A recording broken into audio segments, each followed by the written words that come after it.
Hi friends, welcome to Fatima పాపాస్ kitchen. ఈరోజు recipe వచ్చేసి పుదీనా రైస్ అండి. చాలా టేస్టీగా ఉంటుంది. ఇంకొక విషయం ఏంటంటే, ఎప్పుడైనా మన ఇంట్లో కూరగాయలు లేనప్పుడైనా, లేదంటే లంచ్ బాక్స్లోకి అప్పటికప్పుడు మనం ప్రిపేర్ చేయాలన్నా, లేదంటే మన ఇంటికి సడన్గా గెస్ట్లు వచ్చినప్పుడు ఏదైనా వెరైటీ రైస్ చేయాలన్నా, ఇలాంటి ఫ్లేవర్డ్ రైస్లు అనేవి చాలా యూజ్ అవుతాయండి మనకి డైలీ లైఫ్లో. సో ఒకసారి చేసుకునే అలవాటు ఉంటే, అంటే మనకు తెలిసి ఉంటే ఆ రెసిపీని మనం ఎప్పటికప్పుడు హ్యాపీగా వండుకొని తినేయచ్చు అనమాట. సో ఇంకెందుకు ఆలస్యం, మొదలు పెడదాం. దీనికోసం నేను 1/2 కిలో రైస్ తీసుకున్నానని, దానికి సంబంధించి బాయిల్లో వాటర్ వేసి, అంటే మనం ఉడికించాలి, రైస్ని ఉడికించాలి.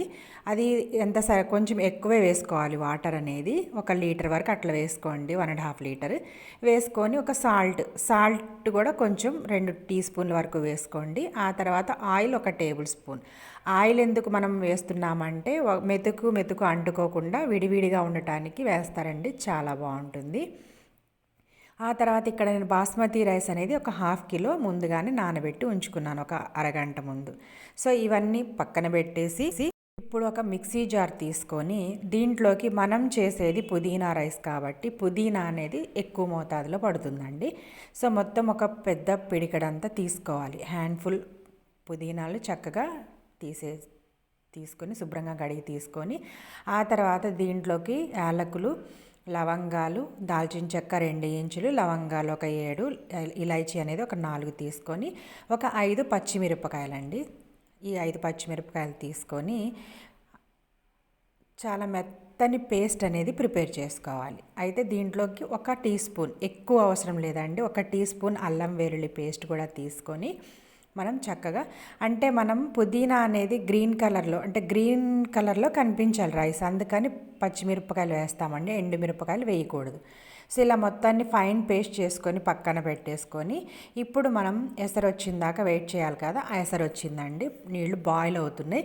బాయిల్ అవుతున్న టైంలో మనం ఆల్రెడీ ముందుగానే నానబెట్టుకున్న బాస్మతి రైస్లో నీళ్ళన్నీ తీసేసి, రైస్ వరకు దీంట్లో వేసేసి మొత్తం 100% కుక్ అయ్యేంత వరకు ఉడికించుకోవాలి. ఇది మనం ఇక్కడ చేసుకునేది బిర్యానీ కాదు కాబట్టి, ఫ్లేవర్డ్ రైస్లైనా లేదంటే మనం ఫ్రైడ్ రైసెస్ అయినా చేసేటప్పుడు మొత్తం 100% కుక్ చేసుకొని, ఆ తర్వాత జల్లెల్లో తీసేసుకొని మనం పొడిగా లాడుతూ ఉండాలండి. అంటే మొత్తం చల్లారిపోయింది అనుకోండి, అన్నం చక్కగా పొడిలాడుతూ ఉంటుంది. లేదంటే ముద్దగా అయిపోయి మనకి ఆ స్ట్రక్చర్ అనేది పర్ఫెక్ట్గా ఉండదు. అందుకని 100% మొత్తం కంప్లీట్గా కుక్ చేసేసి, ఒక చిల్లుల గిన్నె ఉంటుంది కదండి, దాంట్లో మొత్తం నీళ్లు మొత్తం సపరేట్ చేసేసి అలా పక్కన పెట్టేసుకున్నాం అనుకోండి, హ్యాపీగా మొత్తం ఆరిపోయి, అంటే రైస్ అంతా కూడా చల్లబడిపోయి మనకి ఎలాంటి స్ట్రక్చర్ అయితే మనకు కావాలో అలాంటిది పర్ఫెక్ట్గా వస్తుందన్నమాట. సో చూడండి, ఇలా మొత్తం స్ట్రైన్ చేసేసుకొని దాన్ని పైనుంచి, అంటే కింద ఒక గిన్నె పెట్టుకుంటాం కదండి వాటర్ పట్టడానికి, దాని పైనుంచి ఇది తీసేసి పక్కన పెట్టేసుకున్నాం అనుకోండి, మనం మిగతా ప్రాసెస్ అయ్యేంత లోపు మనకి ఇదంతా కూడా లేదనుకుంటే ఫస్ట్ ఈ ప్రాసెస్ చేసుకొని ఆ తర్వాత నెక్స్ట్ స్టెప్లోకి వెళ్ళినా కూడా చల్లారిపోతాయి అన్నమాట రైస్. ఆ తర్వాత ఒక కడాయి పెట్టుకొని 1 టేబుల్ స్పూన్ వరకు ఆయిల్ వేసుకోండి. మనం యాక్చువల్గా ఫ్లేవర్డ్ రైసెస్లో ఎక్కువగా పడతాయి, కానీ తక్కువ నూనెతో చేస్తున్నాను ఇక్కడ. షాజీరా 1 టీ స్పూను, అనాస పువ్వులు ఒక 2, మరాఠీ మొగ్గలు ఒక 2, ఆ తర్వాత జాపత్రి ఒక చిన్న ముక్క వేసుకొని బాగా అంటే చిటపటలాడేంత వరకు దీన్ని మనం వేయించుకోవాలండి. చక్కగా వేయించుకున్న తర్వాత ఇప్పుడు ఒక గుప్పెడు కాజు, జీడిపప్పులు వేసుకోవాలి. జీడిపప్పు అనేది మీ ఇష్టం అండి. నేను 1 కప్పు వేసాను కదా 1/2 కిలో రైస్కి.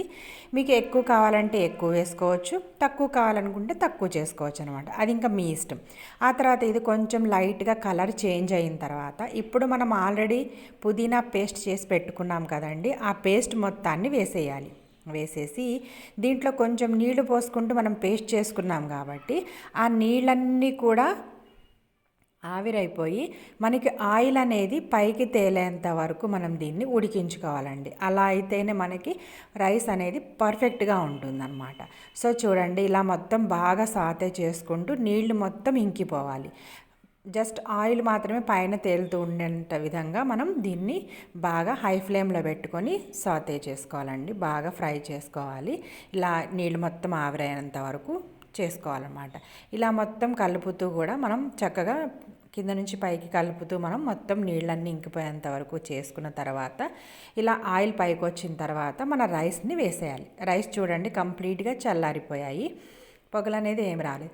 ఇప్పుడు ఏంటంటే మనం మొత్తం బాగా మిక్స్ చేసుకొని మళ్ళీ ఆ అన్నం వేడైనంత వరకు మనం సిమ్లో పెట్టుకొని మనం లిడ్ పెట్టామనుకోండి, దమ్ చేసినట్లుగా చేస్తే కనుక మన పుదీనా రైస్ అనేది పర్ఫెక్ట్గా వస్తుందన్నమాట. సో చూడండి మెతుకు అంటుకోకుండా చాలా పొడి పొడిగా ఎంత బాగుందో చూడండి. ఇట్లా రైస్ కూడా వేడవుతుంది. ఇలా మొత్తం రైస్ వేడయిన తర్వాత మనం సర్వ్ చేసుకోవడమే.